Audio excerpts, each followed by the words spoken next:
Bonjour à tous, on s'intéresse à l'évolution météo de ce mercredi et de la fin de la semaine avec un temps très dégradé donc sur les trois quarts du pays, sauf l'extrême nord. Allez, au passage, au nord de la Somme, il ne devrait pas y avoir de pluie alors qu'on en a besoin, comme partout ailleurs. Mais voilà, la perturbation, elle remonte à la rigueur en limite de l'Île-de-France, de la Seine, avec des averses parfois même orageuses dès la nuit et en matinée. Donc voilà, entre le Grand Est, le bassin parisien et en allant vers la Basse-Normandie. Mais nous avons surtout des orages les plus forts, c'est entre les Pyrénées, le Massif central, Auvergne-Rhône-Alpes, la Franche-Comté. Vraiment, c'est en montagne qu'il faut être le plus prudent. Les températures du matin sont vraiment douces. Il fait 17 à 20 degrés en général. Par contre, l'après-midi, ça monte moins. On sort de la vague de chaleur. Désormais, c'est terminé. Par contre, ça va être très instable avec des orages, des averses orageuses entre le Grand Est, le centre Val-de-Loire, des averses de pluie tout simplement sur l'Île-de-France. Pas vraiment de gros orages a priori sur Paris.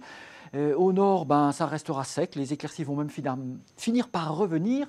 Autour de la Méditerranée, le Mistral va commencer à se lever tout doucement dans la basse vallée du Rhône, mais les orages vont continuer sur les arrière-pays du Massif central, des Pyrénées, de la région PACA. Prudence donc si vous êtes en vacances.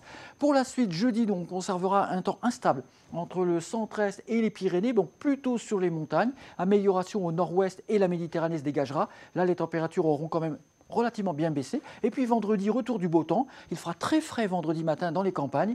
Et l'après-midi, on va commencer à repartir lentement à la hausse avec le retour du soleil. À bientôt. Merci. Suivez toute l'info météo sur mobile, TV et Internet. Retrouvez-nous également sur Snapchat, Twitter, Facebook et Instagram.